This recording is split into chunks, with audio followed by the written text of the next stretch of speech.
Yang terhormat Bapak Abdul Rohim SPD MPD sebagai kepala sekolah yang juga sebagai motivator kami dari segala kegiatan untuk mengadakan perubahan di dunia pendidikan sehingga anak didik kita juga akan semakin lebih bersemangat untuk belajar ya.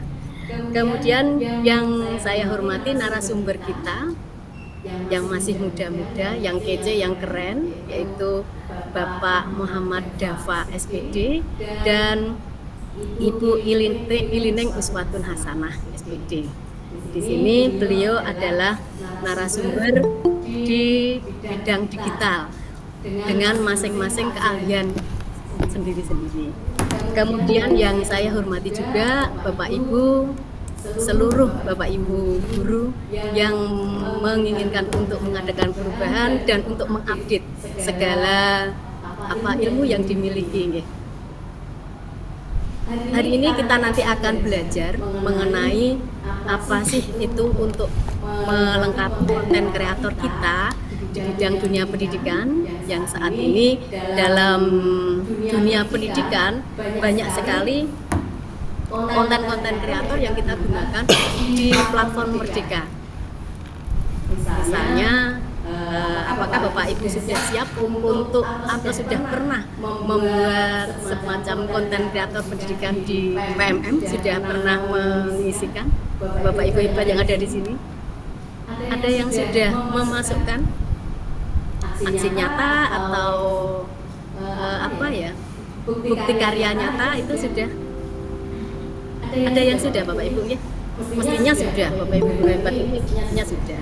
Oleh sebab itu mari nanti kita akan dimantapkan dan dikasih trik dan tip ya oleh Mas Dafa. Saya bilangnya Mas Dafa karena kalau dipanggil Pak belum pantas, masih muda sekali. Kemudian untuk yang kedua nanti akan dimulai narasumber yang kedua kita yaitu dari Bu Ilineng.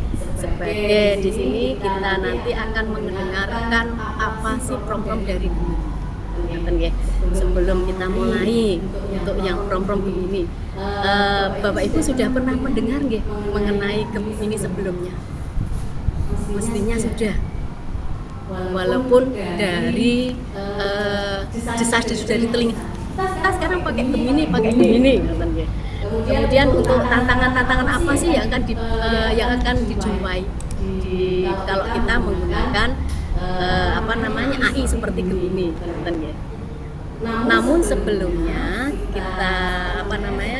nanti Bapak Ibu sebelum kita dari narasumber itu, monggo nanti dari Pak Rohim sebagai penanggung jawab atau sebagai penasehat kita istilahnya dari webinar ini untuk memberikan suatu pencerahan apa yang akan kita butuhkan untuk perkembangan teknologi di era digital sekarang, yaitu di yang dulu 4.0 ya, sekarang kita akan menuju ke 5.0. Monggo Bapak Abdul Rohim bisa memberikan pencerahan apa saja yang perlu kita siapkan.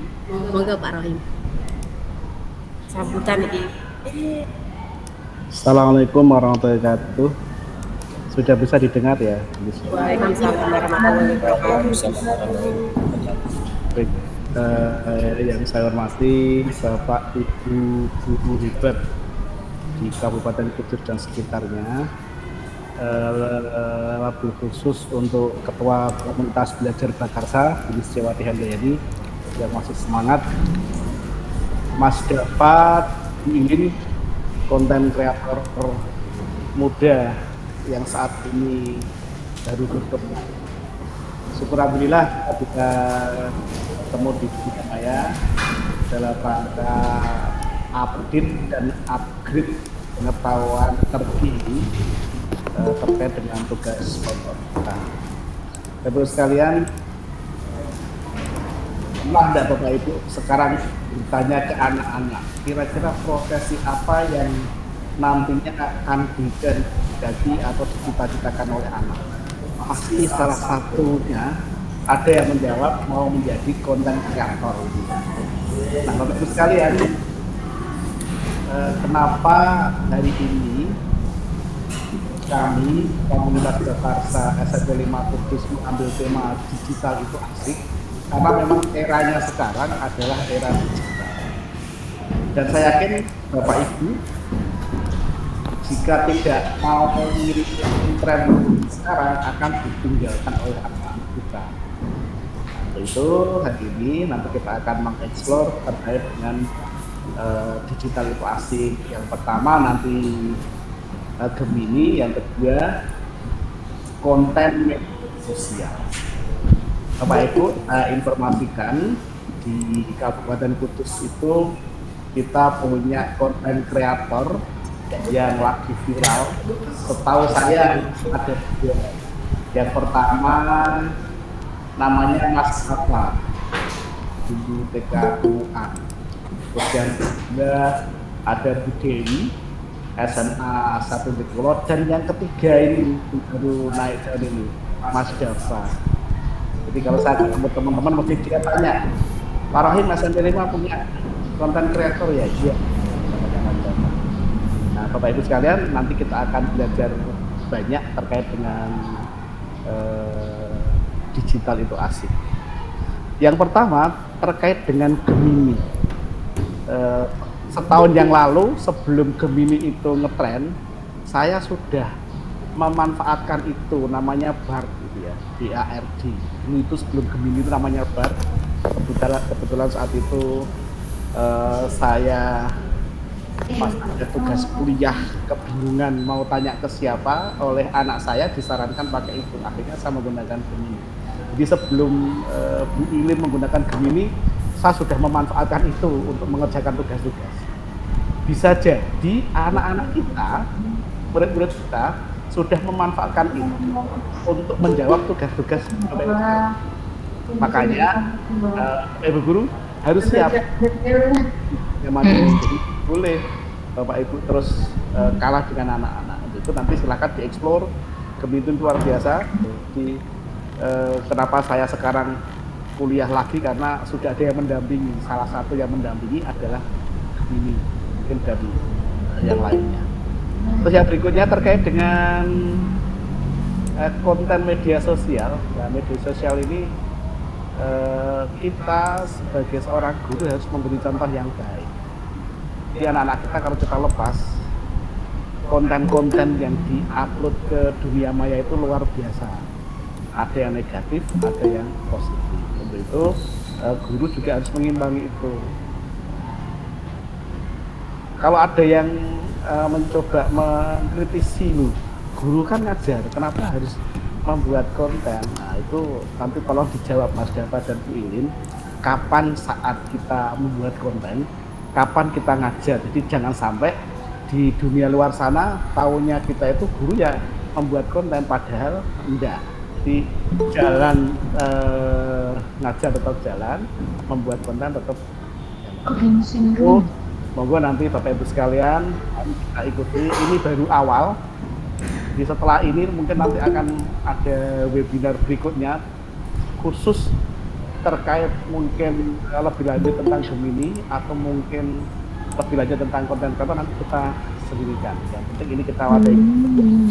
Semoga ada respon dari teman-teman sekalian, dan saya berharap yang kita sajikan hari ini bisa bermanfaat untuk diri kita sendiri, untuk sekolah kita, dan untuk dunia pendidikan di Kabupaten Kudus. Saya berharap suatu saat ada guru-guru konten kreator yang bisa menghiasi di tataran nasional. Sementara ini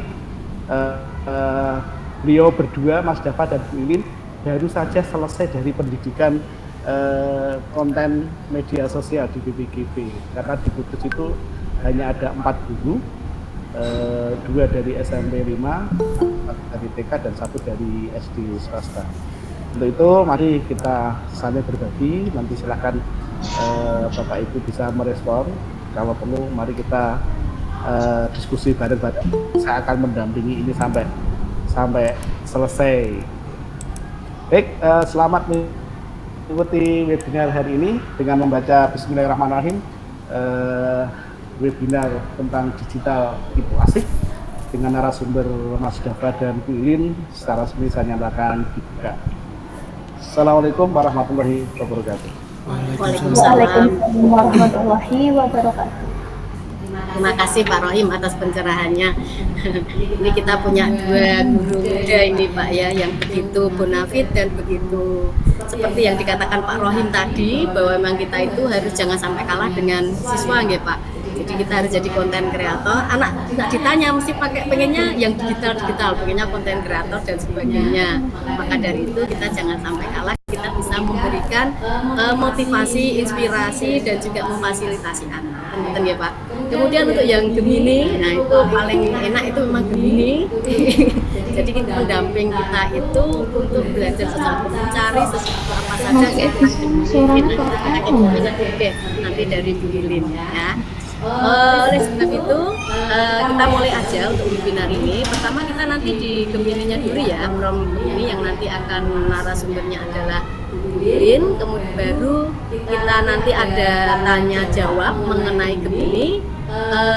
Setelah itu Pak Dava disambung oleh Pak Dava mengenai konten kreator. Baru ada pertanyaan untuk konten kreator, atau nanti bisa ditanyakan ke kedua-duanya.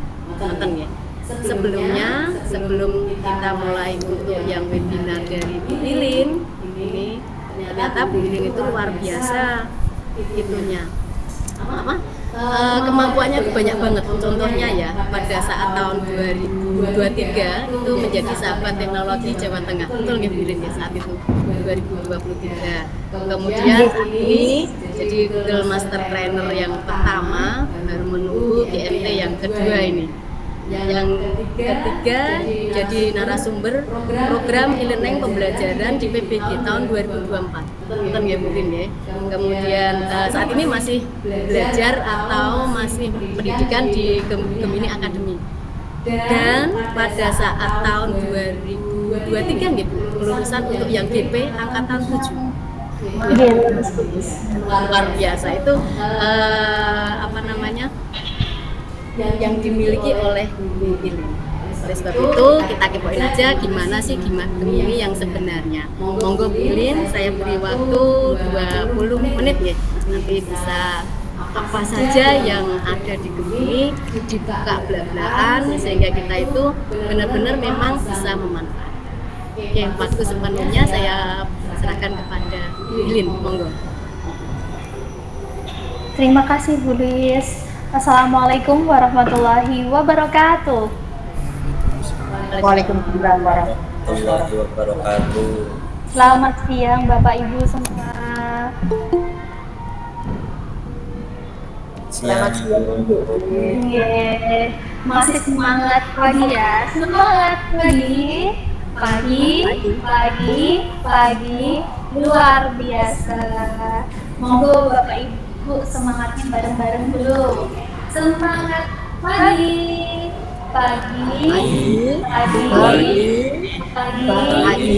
luar biasa.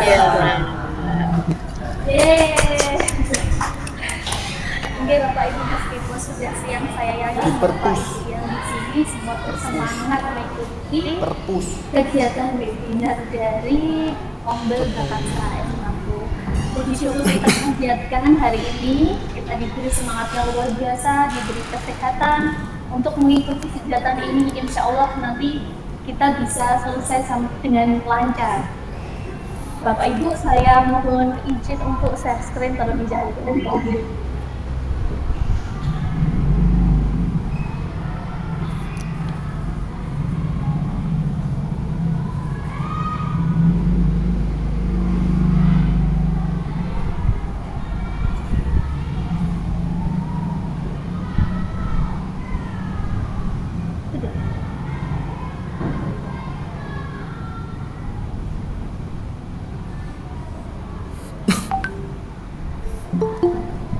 Bapak Ibu, apakah sudah terlihat screen saya? Sudah Bu Lilin.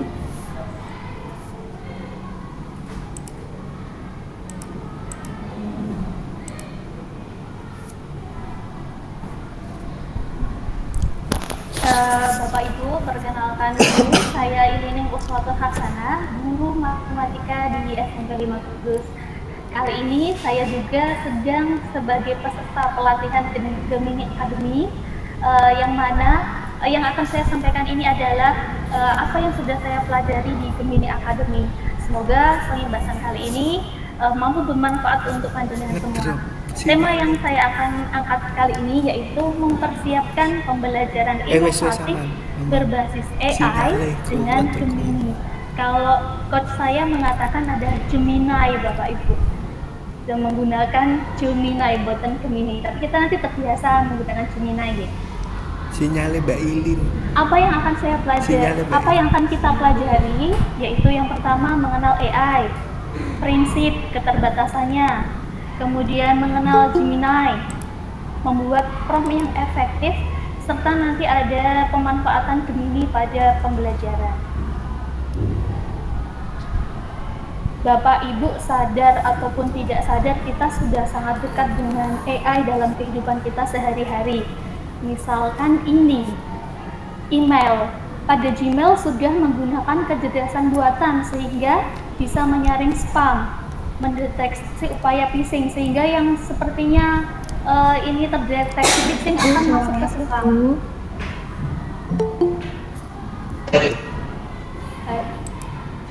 Pripun Bapak Ibu, apakah suara saya bisa didengar? Masih, lanjut. Oh, oke.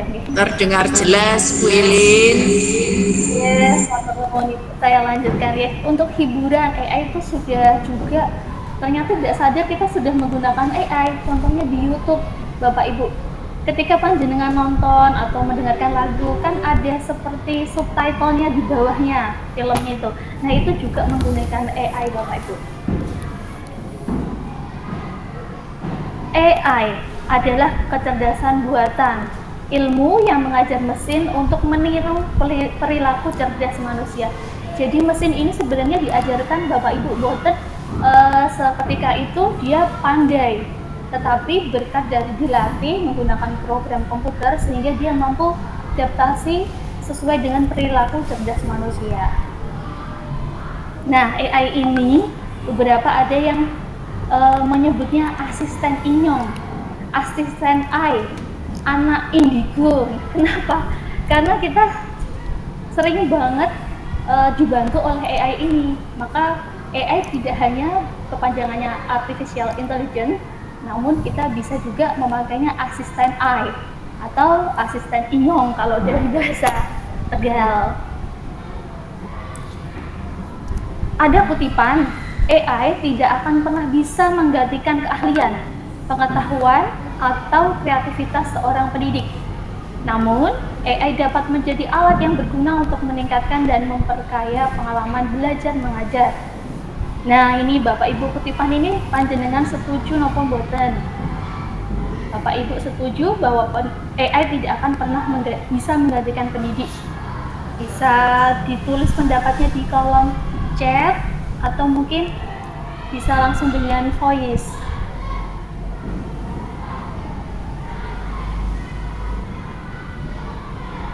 Bapak Ibu setuju dengan AI tidak akan pernah bisa menggantikan kita?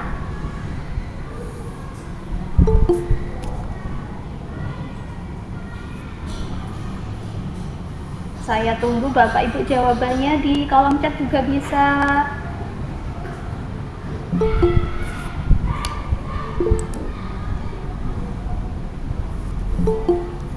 Setuju, boleh setuju.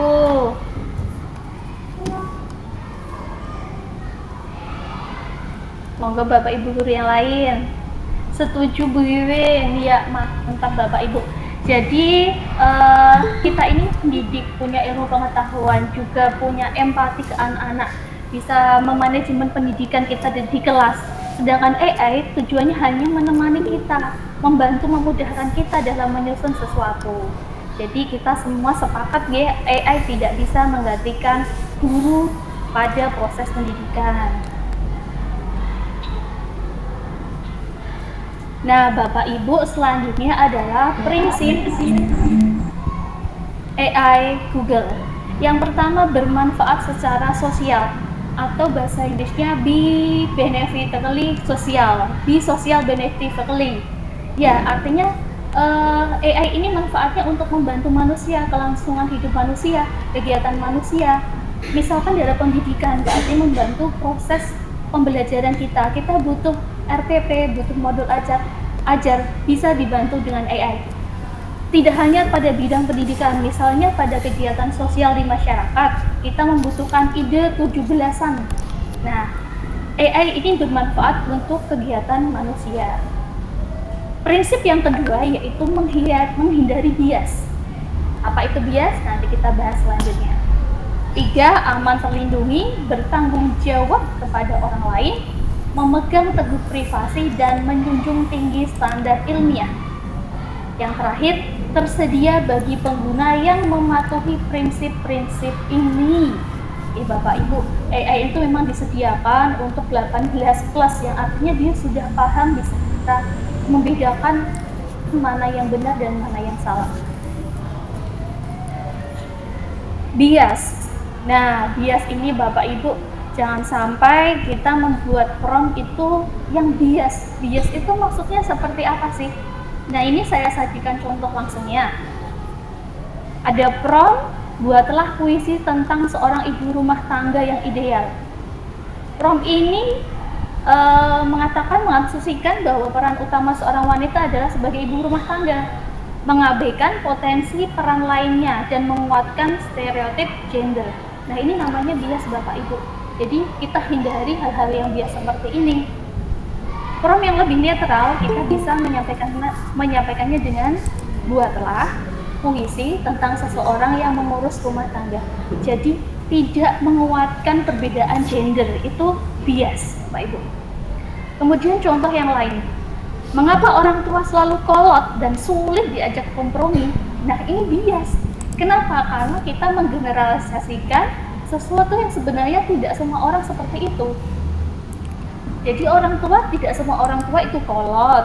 Maka kita buat prompt yang lebih netral Bapak Ibu.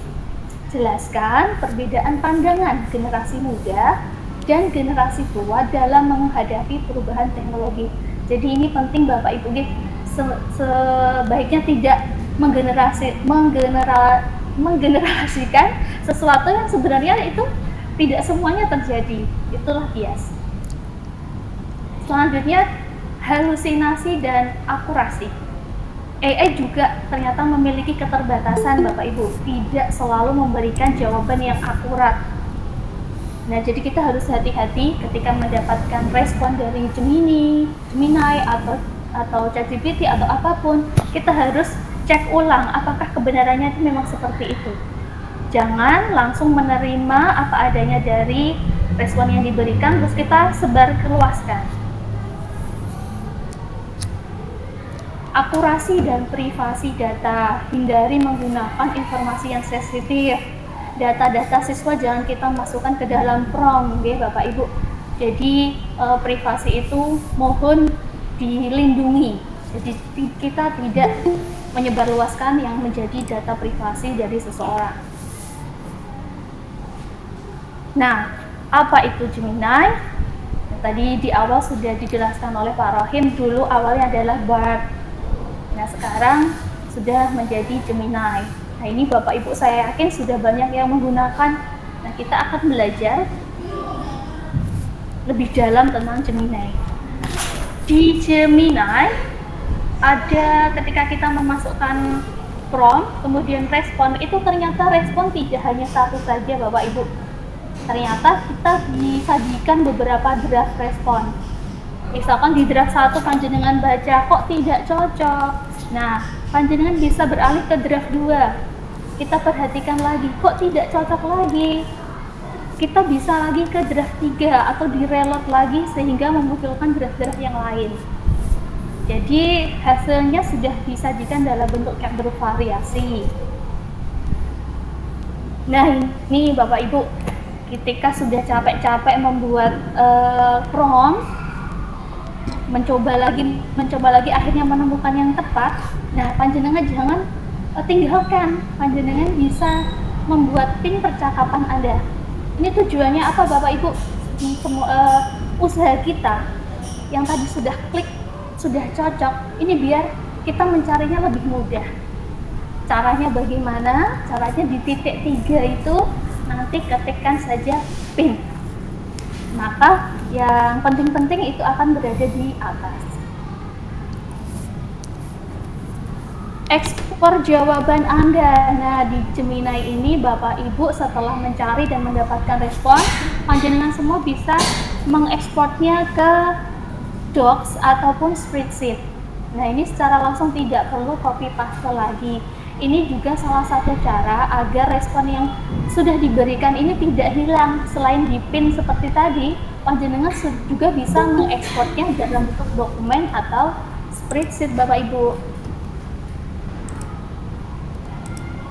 Edit prompt Anda. Nah, Bapak Ibu, ini juga sebuah keunggulan dari Gemini juga. Jadi ketika kita sudah menulis prompt, kemudian kok promptnya sepertinya kurang ya biasanya. Kalau dulu saya, pengalaman pribadi saya copy prompt itu, kemudian saya paste di bawahnya lagi buat yang baru saya tambahkan.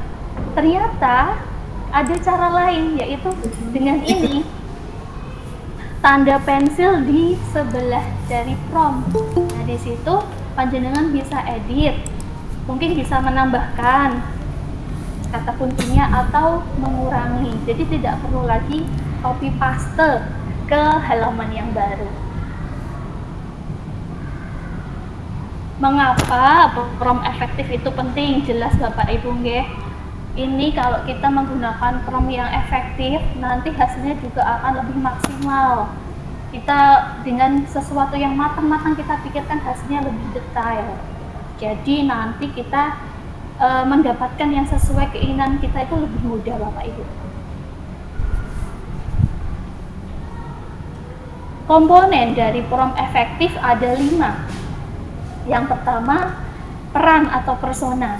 Ini panjenengan bisa mengungkapkan Anda itu siapa. Anda itu guru SMP yang cerdas, yang inovatif, yang kreatif. Bisa seperti itu Bapak Ibu. Kemudian yang kedua, masukkan yang namanya tugas.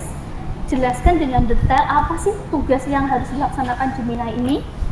Apakah 1 kegiatan, 2 kegiatan. Nah, tugasnya dibuat sejelas mungkin.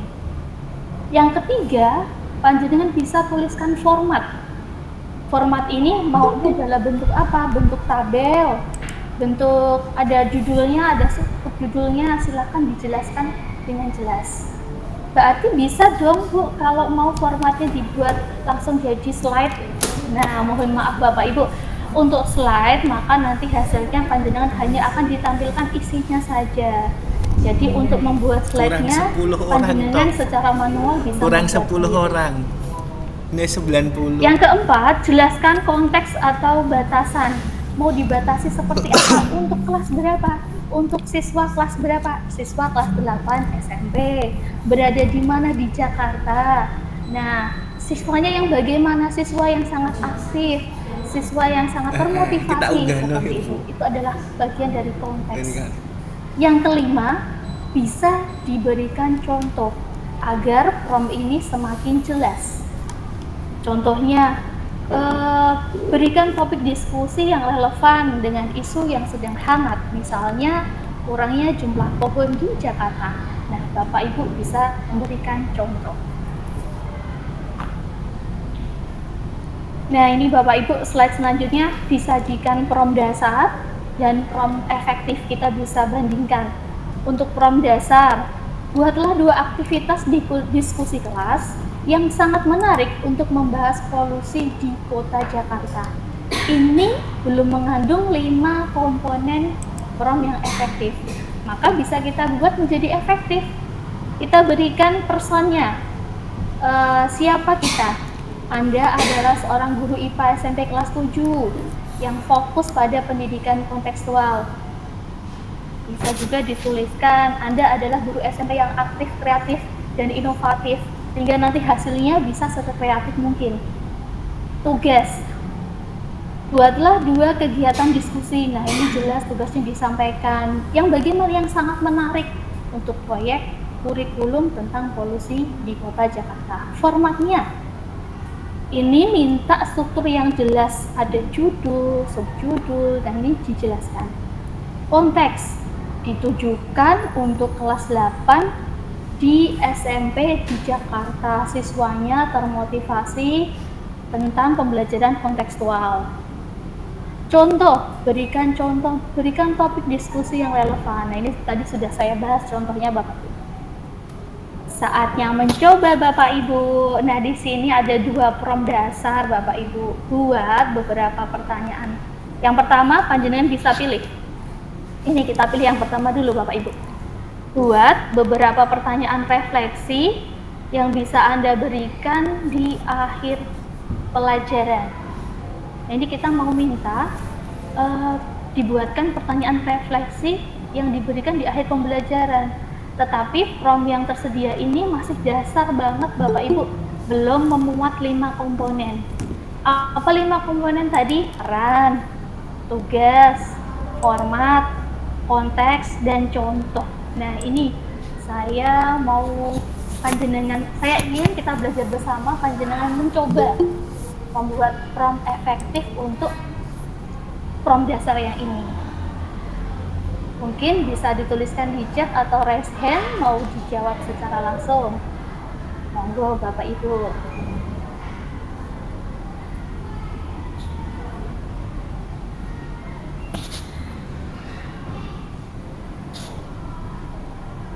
Saya mungkin waktunya 1 menit 2 menit cukup ya Bapak Ibu.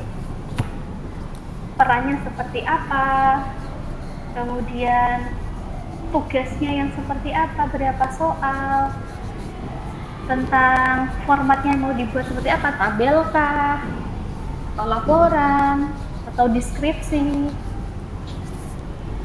Kontekstualnya untuk siswa kelas berapa, siswanya yang jenisnya bagaimana, bisa diberikan contoh.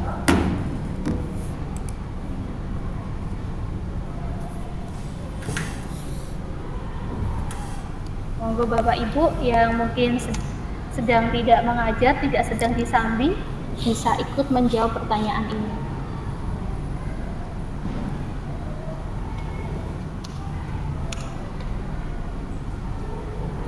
Mungkin bisa ditunjukkan slide yang sebelumnya Bu Ilin. Kemungkinan kan Bu. ada kebingungan. Ya, yang sebelumnya. Iya, yang ini nggih. Ya, dijelaskan perannya sebagai apa.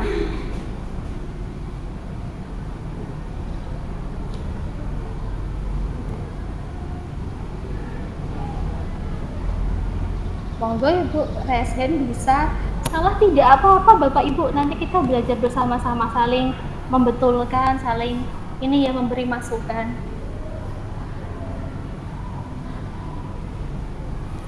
Tentang membuat pertanyaan reflektif di akhir pembelajaran.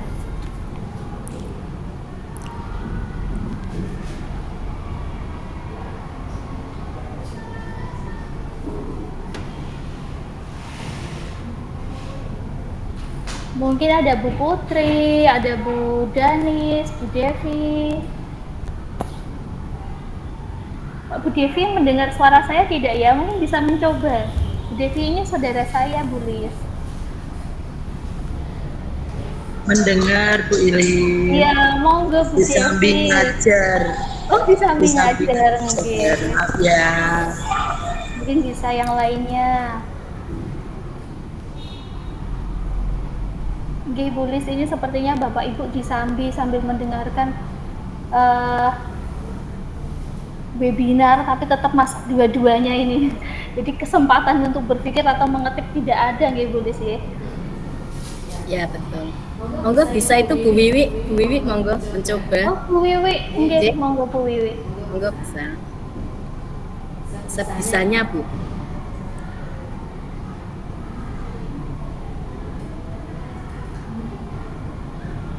Bu Wiwi yang mana nggih Bu Lis? Dari SMP mana ini Bu Lis?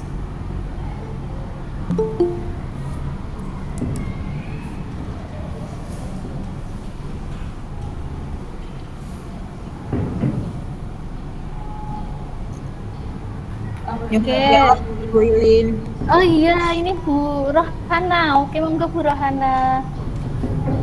Anu Tara ya. Oh, katanya. Ini membuat pertanyaan reflektif Bu Rohana. Oh, yang satu ya. Oke, pertanyaan reflektif. Kira-kira prompt yang tepat seperti apa Bu Rohana? Kalau yang nomor 2. Oh, mau nomor 2, boleh Bu Rohana, sebentar saya bukakan. Saya ingin menjelaskan konsep fotosintesis kepada siswa saya. Penjelasan apa yang dapat saya gunakan ini berarti tentang penjelasan. Monggo Bu Rohana, boleh. Oke, tapi nyoba ya Bu ya. Salah enggak apa ya? Ya, kita belajar bareng-bareng Bu. Oke, untuk personanya Peran. ya. Seperti tadi saya adalah guru kelas 7 yang apa tadi ya? Fokus untuk pembelajaran kontekstual. Oke, bagus. Kemudian untuk respon yang Tugas. tugasnya ya, tugasnya tolong buatkan PPT untuk menjelaskan konsep fotosintesis kepada siswa saya yang memuat tentang apa itu fotosintesis, reaksi fotosintesis, kemudian faktor-faktor yang mempengaruhi fotosintesis dan percobaan yang dapat dilakukan untuk mengenalkan fotosintesis kepada siswa. Iya, berarti di situ tugas sekaligus ada ini ya Bu, formatnya ya mintanya PPT. Namun pada Gemini ini mungkin nanti PPT-nya hanya diberikan uraian materi mawon Bu Rohana, karena gitu. belum bisa. Mungkin dibuatkan narasi seperti itu. Yeah. Kemudian konteksnya untuk ini ya, informasi kontekstual. konteks, mungkin dari untuk siswa kelas berapa?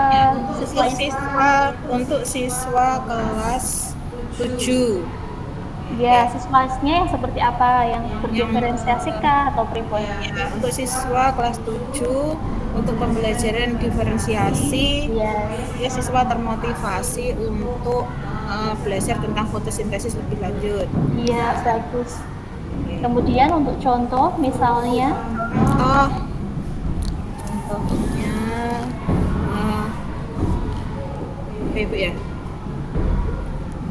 Misalnya diberikan misalnya narasinya fotosintesis di luar, atau kalau contoh ini opsional sebenarnya Bu Rohana, cuman bisa kita pakai. Misalkan kita juga bingung mau membuat contohnya, kita tinggalkan juga tidak apa-apa.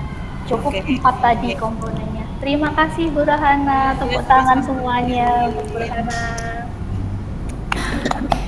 Sudah berani mencoba Bu, kita belajar bersama-sama nggih. Bapak Ibu yang sedang mengajar mungkin nanti bisa dicoba di rumah. Aku mau coba tadi sudah dapat 5 komponen efektifnya. Nah, boleh Bapak Ibu, oke. Nah, Gemini untuk pembelajaran inovatif ini bisa kita gunakan untuk yang pertama, mendesain modul atau RPP, rencana pembelajaran, langkah-langkah pembelajaran.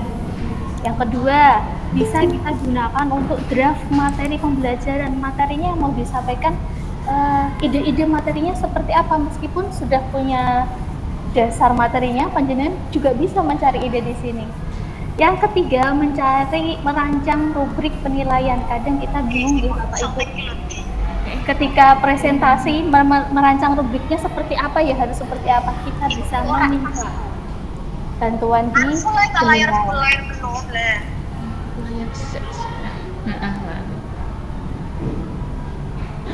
Yang keempat, kita bisa sepertinya pembelajaran inovatif ini kalau tanpa assessment sepertinya kurang gitu Bapak Ibu. Nah, kita bisa meminta tolong Gemini untuk membantu membuat assessment pembelajaran yang menarik di sini. Berikut adalah contoh-contoh dari Gemini ketika apa sih kata-kata yang harus kita gunakan saat kita ingin membuat rencana pembelajaran. Persona jelas tadi. Panjenengan memposisikan dirinya sebagai apa? Guru matematika di SMP atau di SD, ini dijelaskan. Tugas kita bisa ATM ya Bapak Ibu, amati, tiru dan modifikasi. Nanti disesuaikan dengan mata pelajarannya panjenengan masing-masing.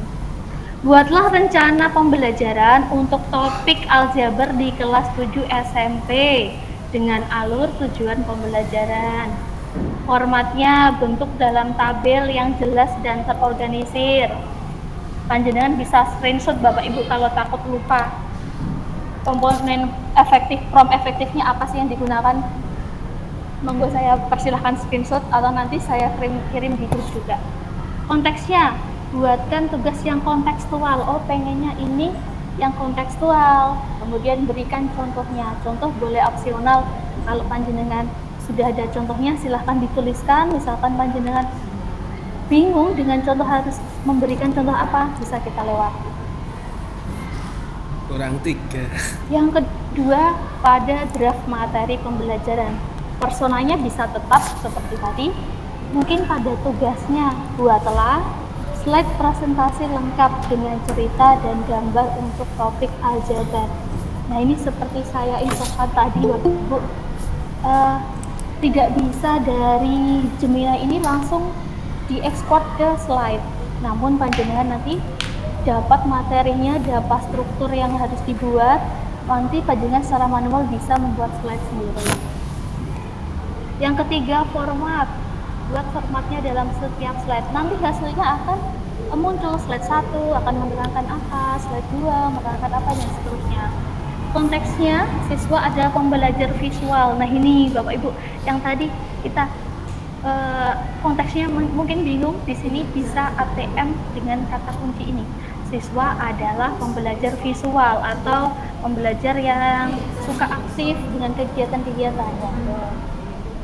Berarti kalau visual nanti akan ditampilkan mungkin gambar-gambar ya Bapak Ibu. Contoh, masukkan gambar ilustrasi. Ini adalah untuk draft materi pembelajaran.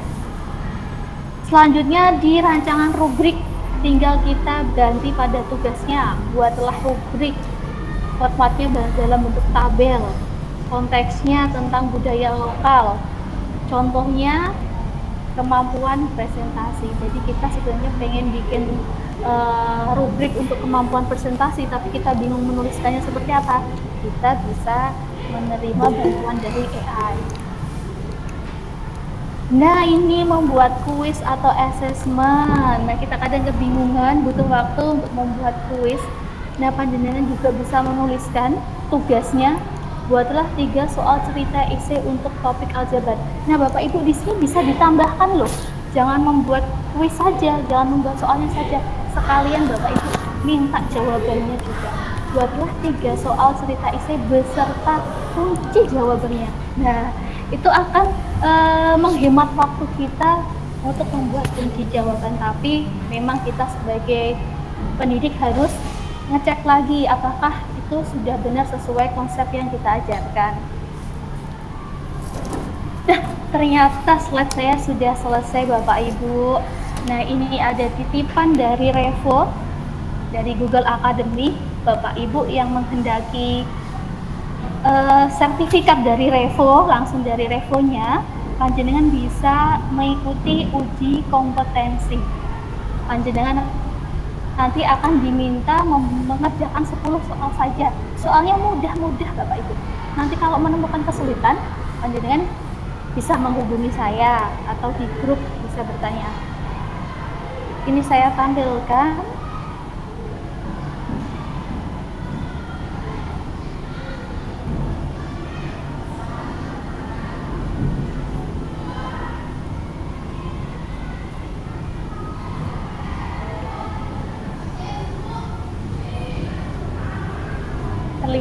Terlihat akademinya formnya Pak? Enggak kelihatan ya?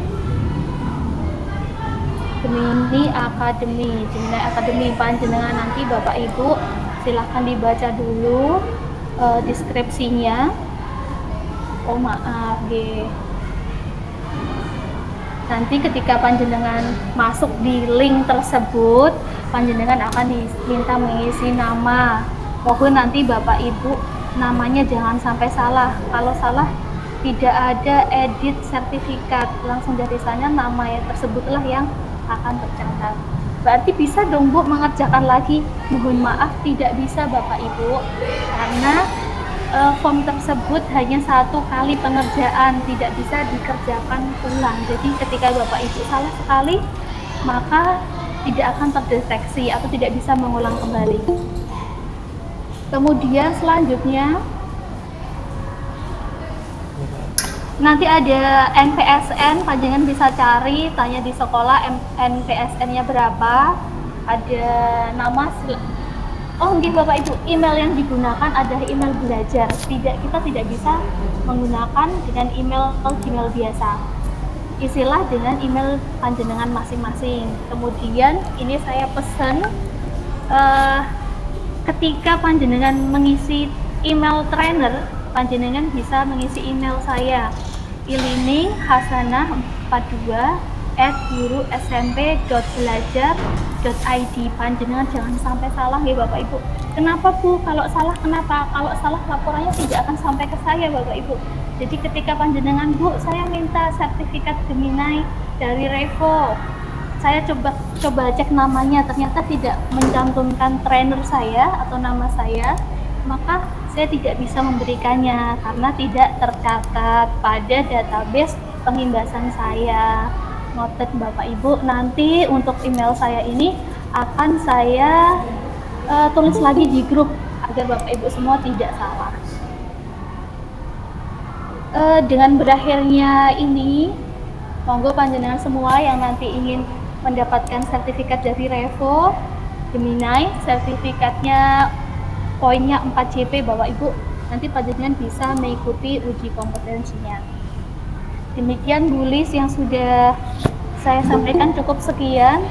Mohon maaf jika dalam presentasi saya banyak kekurangan. Saya akhiri. Wassalamualaikum warahmatullahi wabarakatuh. Waalaikumsalam warahmatullahi wabarakatuh. Terima kasih Bu Ilin.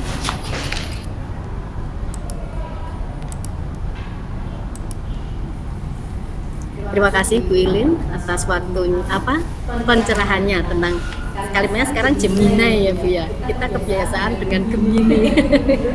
Iya Bu, Gemini. Sepertinya aneh tapi kata coachnya memang ya. Nanti kita akan familiar deh dengan kalimat itu, dengan kata-kata itu aja. Ini tadi ada ada pertanyaan di chat, bisakah barcode-nya diperlihatkan lagi Bu Ilin? Nanti kita kirimkan saja karena tadi sudah saya barcode, terus sudah saya salin guys. Nanti kita taruh di WA grup atau kita langsung chatkan di sini. Bisa atau Bu itu kalau seperti itu?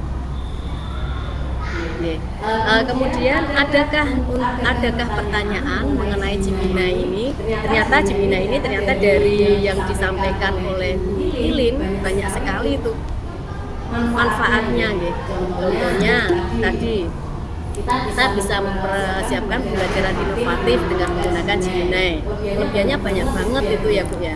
Jadi kita bisa membuat prompt yang prompt dasar kita itu hanya butuhnya dasar apa, setelah kita pakai prompt yang efektif nanti bisa lebih spesifik begitu ya Bu Ilin. Intinya jadi yang kita inginkan, jadi tidak ada bias dan sebagainya. Jadi harus pakai prompt yang efektif tadi. Jadi dari 5 itu persona, terus tugas, format, konteks, dan bisa membuat contoh. Dan di sini yang paling banyak kita gunakan di Bapak Ibu guru yaitu membuat pembelajaran inovatif. Contohnya di RPP di situ bisa kita sebutkan, kita bisa cari ya di Gemini itu, terus materi, terus merancang rubrik penilaian, kemudian membuat asesmen yang menarik. Di sini yang tertarik itu asesmennya plus kuncinya, jawabannya gitu ya Bu. Cuman jangan lupa bahwa kunci itu nanti kita juga harus telaah juga. Mungkin seperti pada pembelajaran matematika itu ada pangkat dan sebagainya, mungkin penulisannya beda ya Bu, yang Gemini itu ya. Nah itu kita juga tetap istilahnya melihat lagi. Nah untuk memperdalam dari Gemini ini, mungkin ada Bapak Ibu yang bertanya mengenai Gemini ini ke Bu Ilin. Saya beri dua penanya dulu. Monggo bisa tunjuk jari. Raise hand dulu monggo yang bisa, atau mungkin bisa menuliskan di di chat.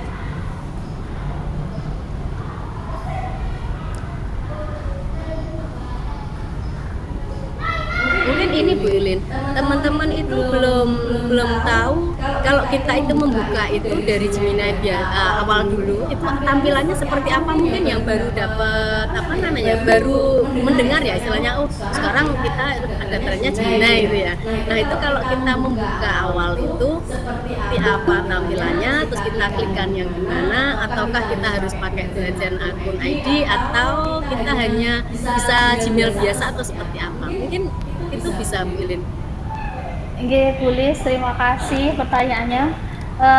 Ini saya coba share screen dulu nggih Bu Lis. Jadi kita nanti tahu langkah-langkahnya untuk masuk ke Gemini itu seperti apa.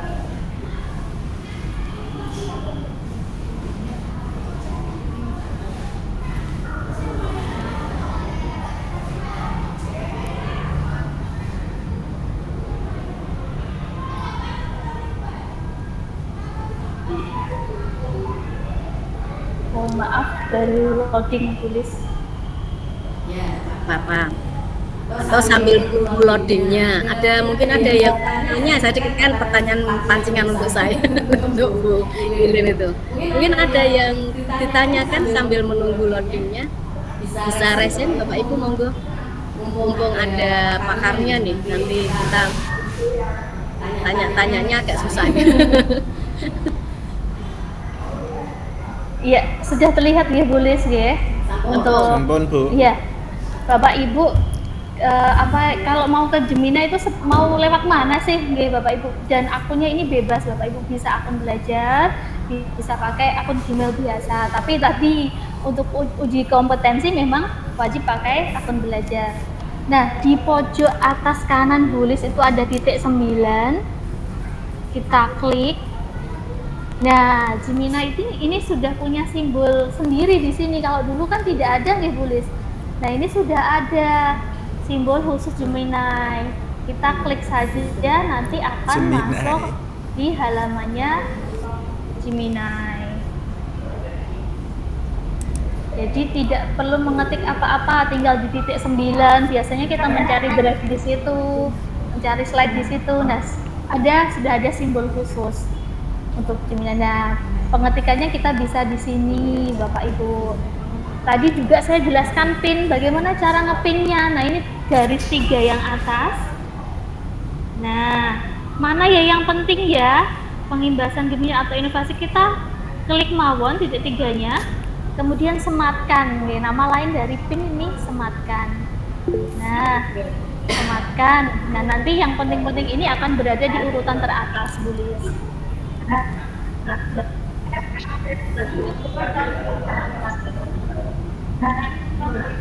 Seperti itu Bu Lis, jawaban dari saya.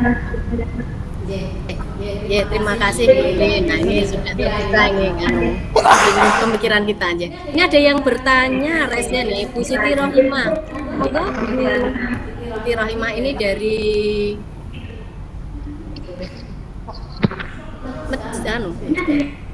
mana Bu Siti Rohimah ini? Garone Pak Ros ya, bener ya? Garone Pak Ros nggih, betul nggih. Monggo Bu Siti Rohimah ini monggo sudah raise hand. Apa ini kepencet ya Bu ya?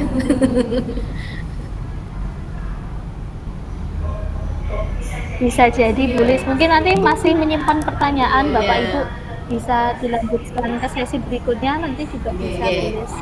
Mungkin ada lagi yang perlu ditanya lagi.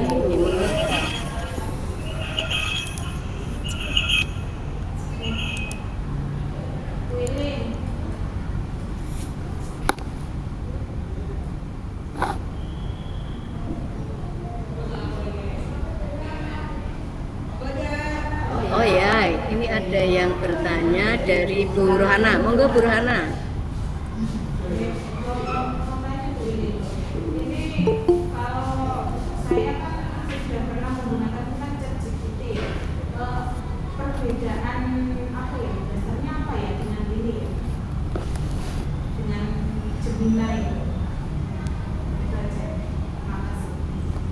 Monggo Bu Ilin, pertanyaannya dari bedanya apa dengan ChatGPT?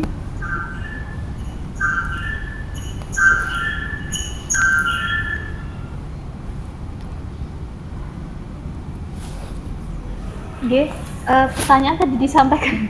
Maaf, boleh tadi saya tidak mendengar suara yang masuk. Oke, ini Bu Rohana itu bertanya, bedanya apa? Seringnya kita dulu kan pakainya ChatGPT nggih. Nah, baru Gemini kan baru muncul-muncul ini kita ya sudah lama mungkin cuman kita baru boomingnya kan viralnya ini. Nah, bedanya apa sih antara ChatGPT sama Gemini ini? Oke, terima kasih pertanyaannya. Yang saya ketahui kemarin juga dapat cerita dari coach, ChatGPT ini adalah mungkin versi pertamanya. Versi pertamanya, konsepnya, idenya adalah ChatGPT, Bapak Ibu. Kemudian dari Google sendiri ini membeli ide tersebut dan menampilkannya dengan bentuk yang versinya lebih bagus lagi, sudah ditingkatkan lagi.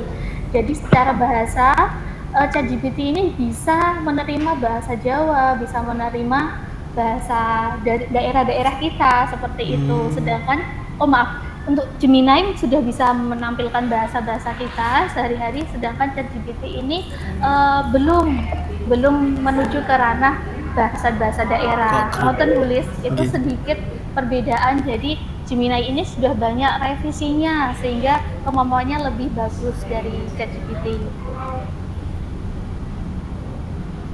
Gitu, nggih. Gimana Bu Rohana? Oke, sudah lebih paham kah? Nggih, oke Bu, terima kasih infonya.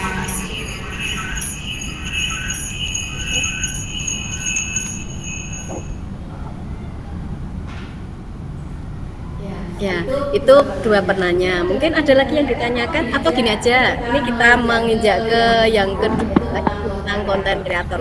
Makasih Bu Ilin pencerahannya tentang Gemini. Ternyata yang saya kira dulu itu sama dengan ChatGPT ya, ternyata sekarang lebih istilahnya lebih mengupdate lagi ya. Jadi lebih spesifik lagi dan kita itu lebih banyak sebenarnya kalau kita bisa istilahnya tutup ya dari situ. Monggo nanti Bapak Ibu bisa mencoba, jika nanti ada pertanyaan bisa nanti kok disampaikan di pas pas pertanyaan setelah narasumber yang kedua, atau nanti bisa lewat chat. Nanti Bu Ilin siap untuk menjawab. Ngoten nggih Bu Ilin nggih? Siap. 24 jam Bu Ilin. Allah boleh. Untuk yang berikutnya kita kupas tuntas ini tentang konten kreator ini ya. Bagaimana sih konten kreator yang baik? Kita jadi fasilitator untuk anak-anak. Kita mau mengarahkan anak-anak dan supaya kita itu lebih positif ya. Dan nanti kita tidak ketinggalan zaman dengan anak-anak. Biasanya wah guru-guru ini gaptek ini tidak tahu ini masalah ini gitu. Oke, kita nanti ke Pak Dava. Ini Mas Dava nih, Mas Dava. Halo Mas Dava. Halo Bulis. Gimana nih kabarnya? Habis dari pelatihan Solo. Alhamdulillah sehat. Alhamdulillah. Habis dari pelatihan Solo ya. Berapa hari Pak Dava? 3 hari Bulis. Ini kita langsung imbaskan hari ini. Baru kemarin ya. Kemarin pulang Sabtu. Sabtu pulang nih. Iya, Sabtu pulang. Yang dikatakan oleh Pak Rohim tadi. Mas Dava ini adalah guru SMP di sini sebagai konten kreator. Semula itu hobinya apa ya Pak? Hobinya dari nol. Dia tidak melihat jarang mengambil video event seperti apa itu semula belum. Setelah itu diberi pemantik standar. Akhirnya belajar, terus sekarang keterusan ya Pak Dava ya? Iya, betul sekali. Uangnya juga mengalir terus ya Mas Dava ya? Iya.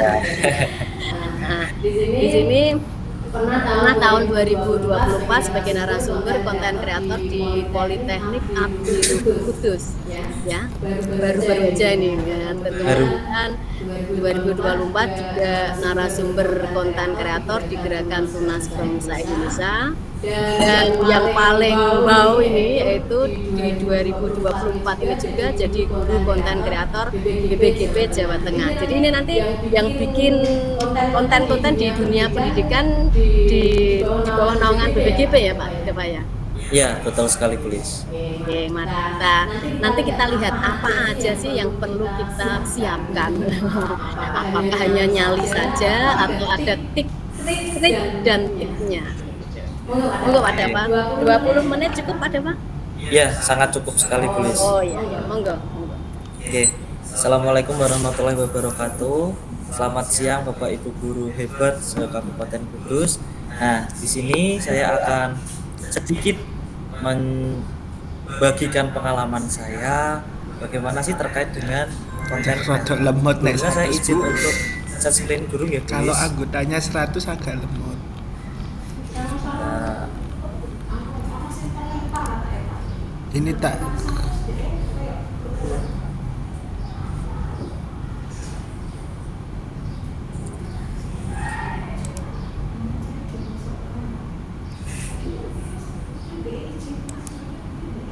ini kok ada rewel. sinyalnya tidak kuat di sana, Bu.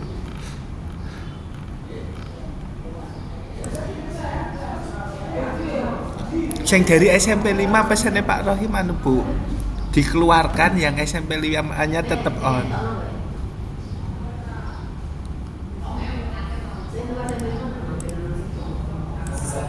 Sudah. Oke. Iya Bapak Ibu guru. Nah, ini tentang pembuatan media sosial. Soalnya jenengan edukasi. sing ACC nggih, Mbak, sing Sebelumnya wong anyar nama saya itu mlebu. Pak Doko, tadi sedikit sudah dijelaskan oleh Bu Lis. Saya adalah seorang guru PJOK Bapak Ibu dari SMP 5 Kudus, dan saya menjadi guru itu barusan. Nah, dan juga saya menjadi konten kreator edukasi itu juga barusan.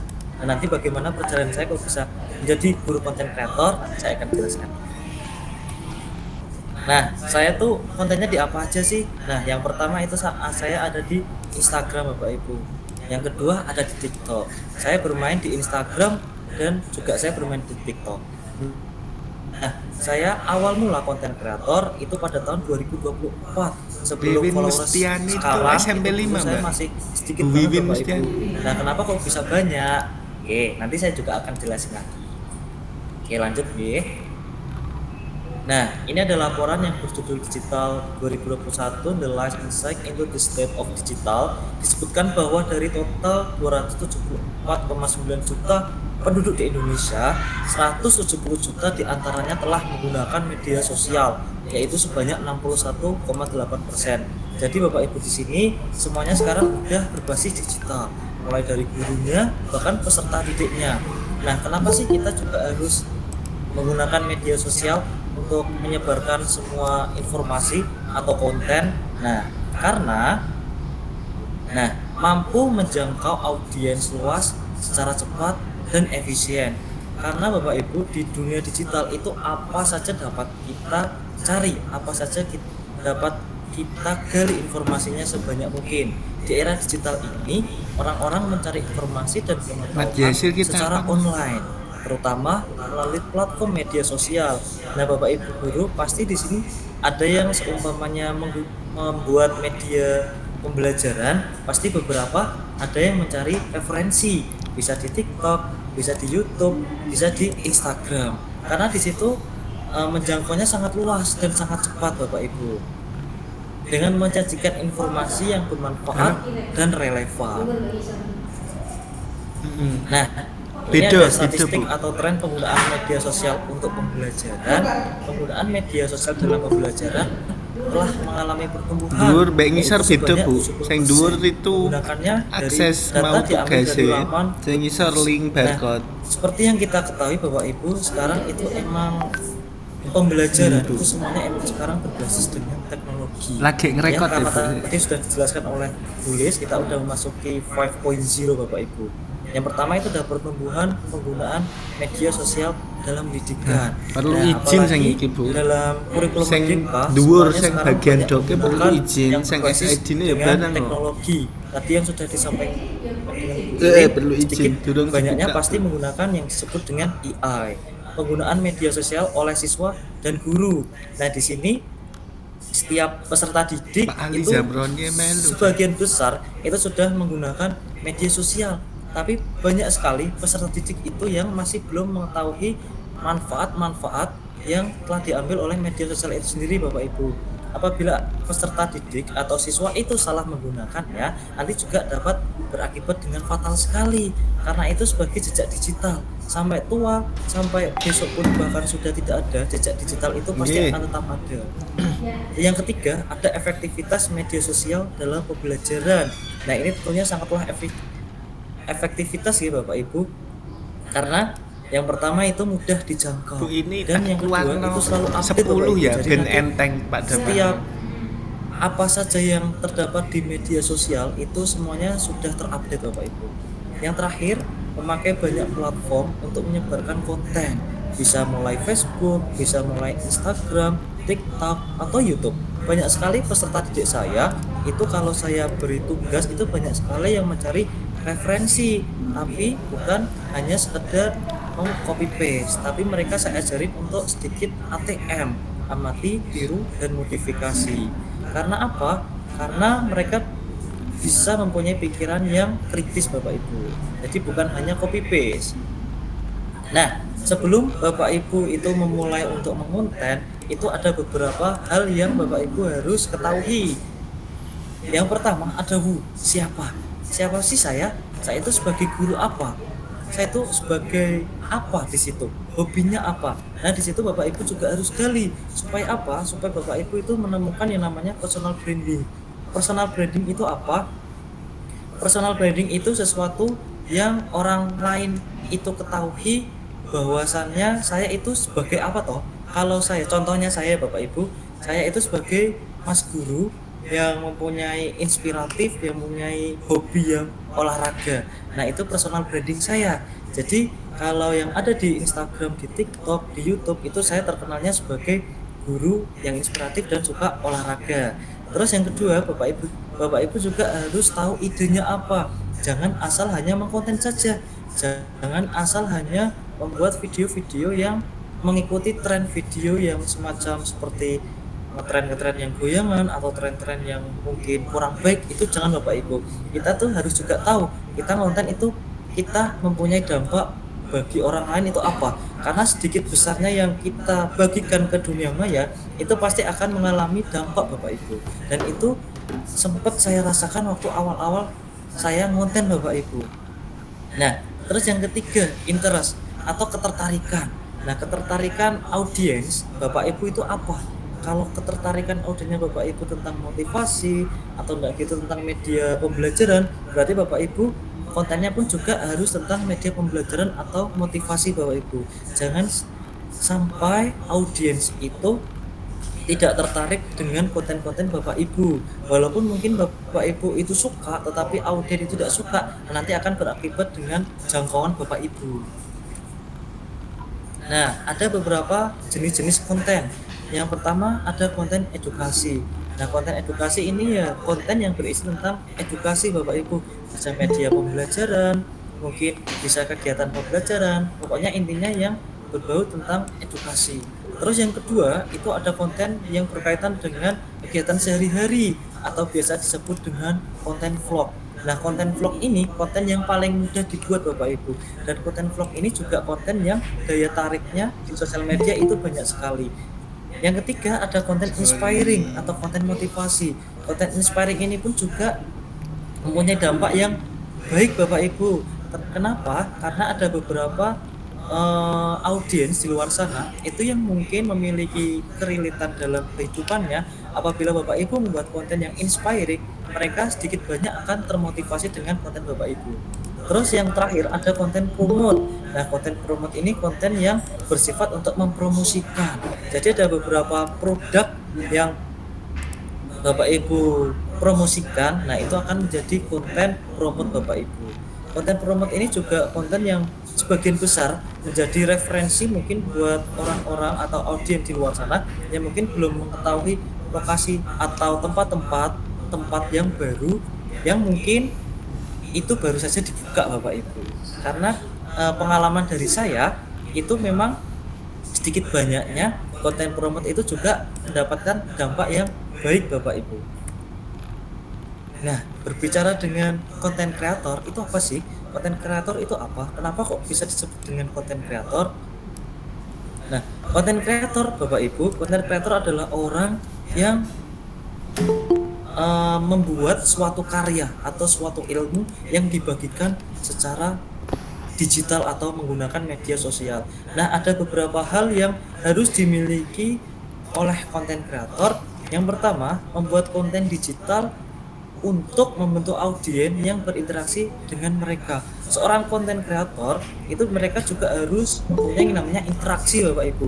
Apabila seorang konten kreator itu tidak mempunyai interaksi, nah maka audiensnya pun tidak ada, karena mereka merasa tidak mempunyai feedback yang mungkin mereka telah komen, yang mungkin mereka telah mengikuti, yang mungkin mereka telah selalu menge-like. Nah, itu mereka tidak ada feedback. Nah, itu nanti akan menjadi penurunan seorang namanya konten kreator. Yang kedua, harus memiliki kemampuan mengelola media sosial, dan ini emang harus ya Bapak Ibu. Kenapa? Soalnya konten kreator semuanya itu dibagikan melalui media sosial, Bapak Ibu. Apabila seorang konten kreator tidak pintar untuk mengelola, mungkin terkait dengan Instagramnya isinya ya tidak sesuai dengan jalannya tadi, sesuai dengan personal brandingnya tadi, nah, maka konten kreator itu nanti akan mengalami penurunan, Bapak Ibu. Yang ketiga, perlu membuat konten yang autentik dan disukai oleh audiensnya. Nah, ini penting banget Bapak Ibu. Kenapa? Nah, kita sebagai seorang konten kreator, kita juga harus mengetahui audiens saya itu seperti apa, audiens saya itu umurnya berapa. Nah, itu bisa dilihat dari insight yang ada di media sosial. Kalau Bapak Ibu sudah membuat akun Instagramnya atau akun TikToknya itu menjadi akun profesional, itu nanti Bapak Ibu akan bisa melihat, oh, audiens saya itu masih remaja, sebaiknya konten saya itu yang bersifat mungkin motivasi, mungkin vlog. Nah, apabila audiensnya itu mungkin yang sudah dewasa, itu mungkin Bapak Ibu bisa untuk bersifat untuk umum.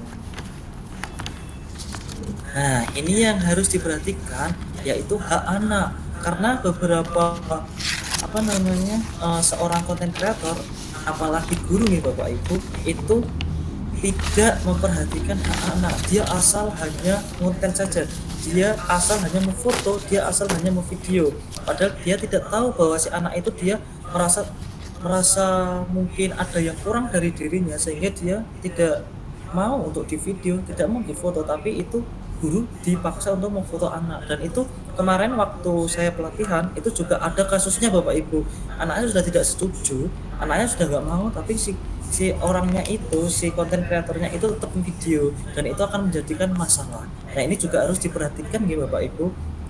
Anak usia 0-18 tahun perlu didengarkan suaranya, dilindungi haknya terhadap penyebarluasan identitas dan punya otoritas terhadap tubuhnya. Nah, ini penting banget Bapak Ibu. Jadi setiap saya konten itu saya selalu tanyakan ke anak dulu sebelumnya, apakah kamu mau saya buat konten, apakah kalian mau saya buat konten. Kalau jawabannya anak tidak, berarti saya tidak akan mengesut anak tersebut. Nah, ini menjadi konten kreator itu mulai dari mana? Nah, menjadi seorang konten kreator itu tidak perlu merasa terlambat, tidak perlu merasa minder, itu jangan gitu Bapak Ibu. Karena apa? Karena sesuatu hal yang kita bagikan itu tidak melulu dilihat dari pengikut, tidak melulu dilihat dari yang suka, tidak melulu melihat dari yang komentar, tapi dilihat dari mana? Dilihat dari dampaknya, manfaatnya kepada audiens itu seperti apa. Nah, ini ada 3 kunci untuk menjadi seorang konten kreator. Yang pertama ada niat dan ada kemauan Bapak Ibu. Nah, kenapa kok ada niat? Karena sesuatu yang tidak ada niat pasti hasilnya kurang maksimal, ya. Yang kedua ada konsisten. Konsisten ini sangat perlu banget Bapak Ibu. Dari ketiga kunci ini, konsisten itulah kunci yang paling berat. Karena apa? Karena kalau tidak konsisten, yang namanya sosial media, yang namanya digital itu ada yang namanya algoritma. Nah, setiap media sosial itu mempunyai algoritma yang sendiri-sendiri, tidak bisa disamakan. Jadi kalau kita tidak konsisten, nanti algoritma yang ada di media sosial kita itu nanti akan bisa mengalami penurunan. Yang terakhir itu ada mau belajar. Kita sebagai content creator itu harus selalu update, kita harus selalu belajar, selalu mau untuk menjadikan saran. Kalau ada saran, ada masukan, kita mau untuk menerima Bapak Ibu. Nah, ada beberapa hal yang kita harus atasi pada saat kita membuat konten, yaitu ada yang namanya tantangan. Nah, tantangan ini pun macam-macam Bapak Ibu.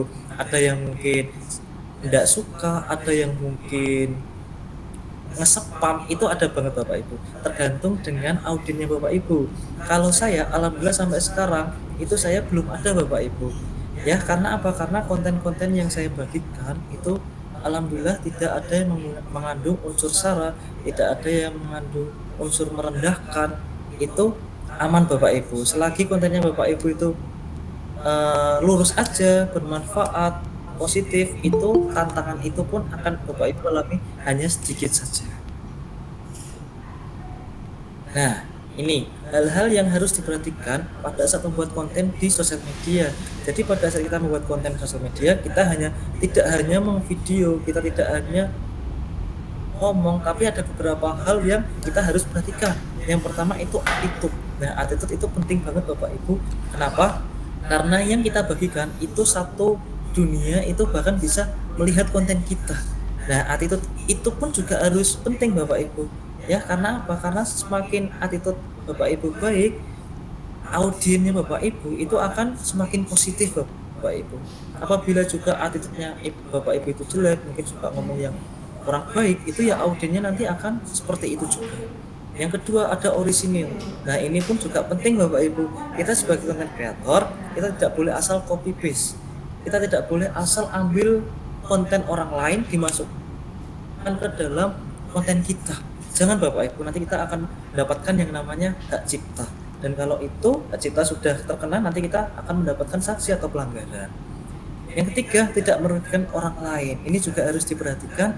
Kita membuat konten kreator itu kita tidak boleh membuat orang lain rugi. Dengan apa? Mungkin dengan mereview hal-hal yang kurang baik, mungkin dengan menggibah orang-orang yang lain, itu tidak boleh nih Bapak Ibu, karena itu dapat merugikan orang lain.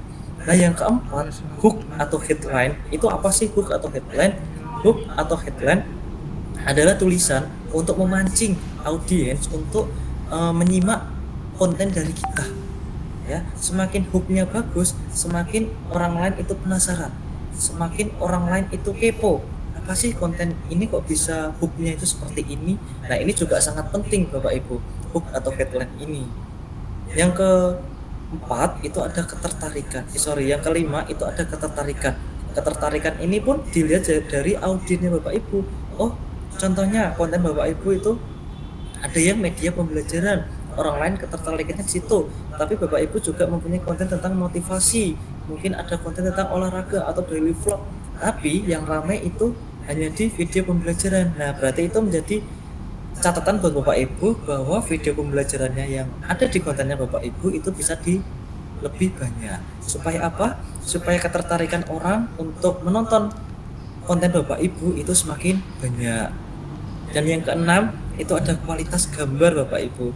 Nah, Bapak Ibu di sini kita sebagai content creator juga harus pandai untuk mengedit, ya. Mengedit dalam hal apa? Mengedit terkait dengan video yang ada di dalam konten. Jadi bukan hanya kita mau video terus kita langsung nge-share, itu bukan. Kita harus bisa mungkin ngasih teks, mungkin kalau ada gambar yang kurang jelas mungkin kita bisa edit, bisa kita perjelas. Karena apa? Karena semakin kualitas gambarnya itu semakin bagus, semakin banyak audiens yang melihat konten kita, semakin banyak ketertarikan audiens itu terhadap konten kita. Oke, ini ada beberapa hal yang memang harus diperhatikan pada saat membuat konten, terutama di sosial media. Nah, tip praktis pembuatan konten edukasi. Yang pertama itu membuat konten yang interaktif. Yang kedua, jaga kesederhanaan dan relevansi. Dan yang terakhir, gunakan storytelling untuk menarik perhatian. Mungkin tips ini mungkin bisa Bapak Ibu coba untuk memulai membuat konten, atau Bapak Ibu yang mungkin ingin memulai konten itu dari mana. Bapak Ibu mungkin bingung konten apa yang Bapak Ibu akan posting, konten apa yang Bapak Ibu akan buat. Itu Bapak Ibu juga bisa mengikuti tips dari saya. Nah, ini ada sedikit quotes dari saya.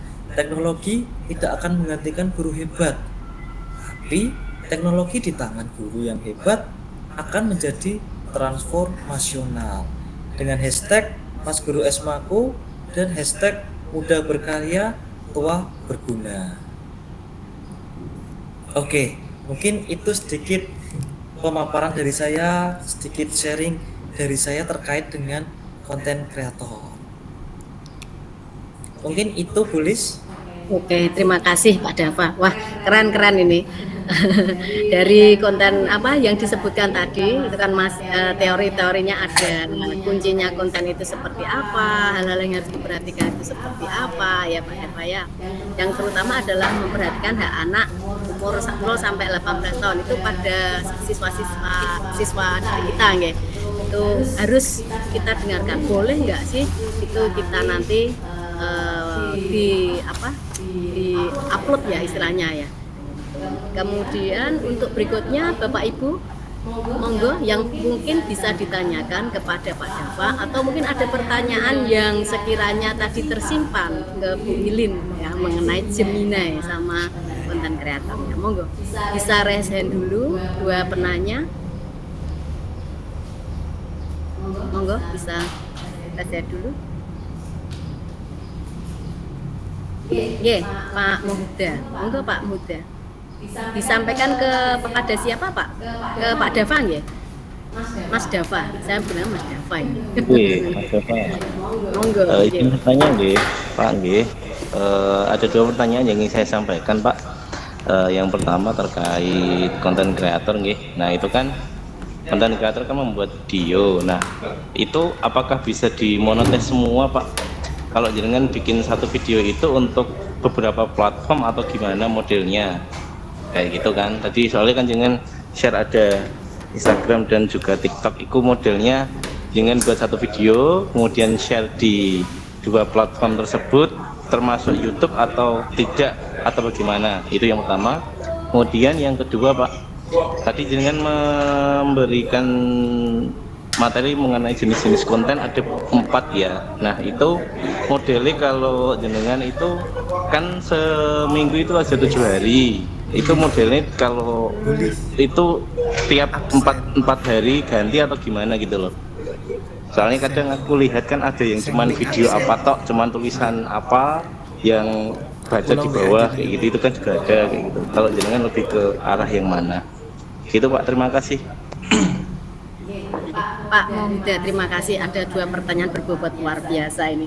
Pak Muda ini berarti kepo dengan konten. Monggo Pak Dava, Mas Dava bisa langsung ditanggapi aja. Oke, Mbak Uda, saya izin menjawab ya. Yang pertanyaan pertama itu terkait dengan konten.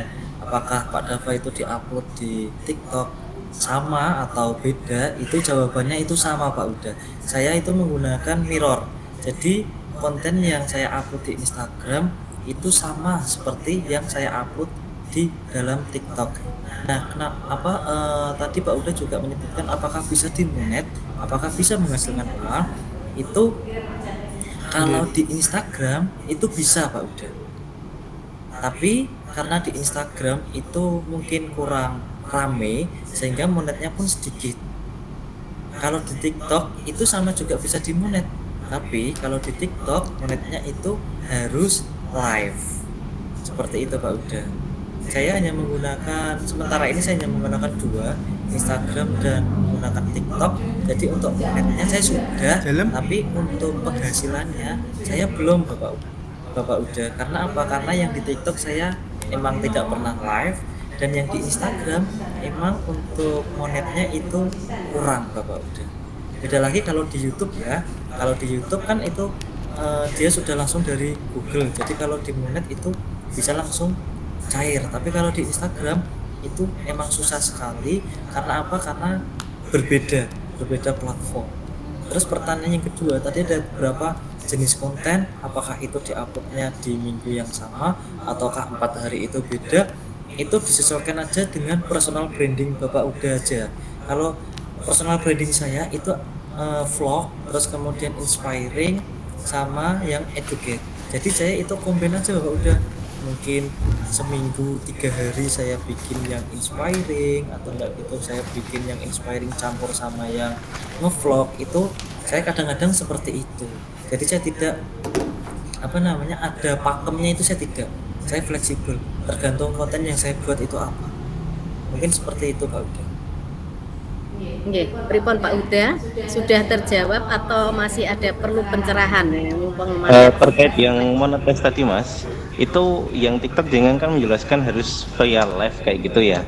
Itu berarti maksudnya via keranjang kayak gitu ya. Kalau misal dengan live itu sambil jualan kayak gitu maksudnya atau gimana? Bukan Bapak Uda. Kalau yang live nanti itu ada beberapa netizen itu yang memberikan gift, memberikan stiker. Nah stiker itu nanti bisa masuk ke akunnya Pak Uda. Nah stiker itu nanti Pak Uda bisa ganti dengan koin yang sudah disediakan oleh TikTok, kemudian baru di-generate menjadi rupiah. Seperti itu. Oke Pak, terima kasih banyak. Saya menangkap poinnya. Terima kasih nggih Pak nggih. Ya Pak Uda, sami-sami. Wah, ya terima kasih Pak Dava. Pak Uda sudah cerah ini kayaknya. Bikin cuan poinnya yang banyak ini Pak. Tapi di samping itu kita nanti juga harus istilahnya sesuai dengan kompel kita ini Pak, Bakarsa, berbagi, berkarya bersama. Itu berbagi, jadi kita istilahnya intinya kita punya niatan untuk berbagi. Nah, tapi cuannya itu nanti bisa ngalir dengan sendirinya. Begitu Mas Dava nggih. Mungkin ada pertanyaan lagi. Oh ya, di situ sudah disematkan di chat itu ada daftar hadir nih Bapak Ibu. Daftar hadir silahkan monggo diisi. Nanti bisa digunakan untuk sertifikat. Tapi mohon maaf untuk sertifikat itu nanti kami minta konfirmasi karena kita itu rencananya mau menggunakan narasumber dari luar, tidak dari guru kita atau dari sekolah yang ada di sekitar, bisa pakai yang lebih profesional lagi. Oleh sebab itu untuk pencetakan sertifikat nanti kita minta donasi seikhlasnya seperti itu. Nanti bisa menjapri atau di grup nanti bisa kita saya bisa mencetakkan sertifikat itu. Silakan nanti mendonasi seikhlasnya. Oh ini ada pertanyaan dari Bu Ilining. Monggo Bu Ilining, ini konten kreator kita juga ini. Monggo. Tidak pertanyaan Bu Lies, mungkin informasi saja. Jadi kita hari ini webinar bisa sekaligus mendapatkan 2 sertifikat Bu Lies. Yang pertama sertifikat dari Revo jika Bapak Ibu semua ikut mengisi uji kompetensi. Yang kedua juga sekaligus bisa mendapatkan sertifikat dari Kombel Belajar kita Bu Lies. Hanya izin mengingatkan saja. Oh iya, betul. Yang tadi yang sudah di-share Bu Ilin ya? Betul Bu Lies. Jadi satu kegiatan jadi satu kegiatan Bapak Ibu bisa langsung mendapatkan 2 sertifikat. Satu webinar ini kan ya. Mungkin ada yang ditanyakan Bapak Ibu? Ya Bu Devi,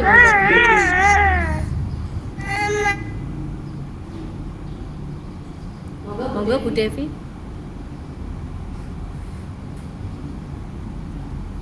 Pencet mungkin ya. J mungkin kepencet. Mungkin ada yang ditanyakan lagi? Tidak ada Bapak Ibu? Ya, semoga kita nanti bisa menjadi lebih baik ya. Mengingatkan lagi tadi yang dikatakan Bu Ilin, untuk daftar hadir monggo bisa diisi, kemudian yang menghendaki untuk pencetakan sertifikat yang webinar dari Bakarsa itu nanti ada donasi monggo seikhlasnya, nanti ada nomor rekening yang kita kirim. Tapi untuk yang dari Ciminai tadi itu kita mengisikan semacam kayak kuis Bu Ilin itu silahkan bisa semua nanti mencoba untuk mengisikan dari kuis itu. Ada yang perlu ditanyakan lagi? Mungkin ada tambahan lagi dari Bapak Ibu panitia, mungkin dari host. Betul? Ya, Pak Indra tidak ada? Ada nggih, sampun nggih. Semua sudah masuk ke chat nggih Pak Indra ya semuanya. Sampun. Nggih.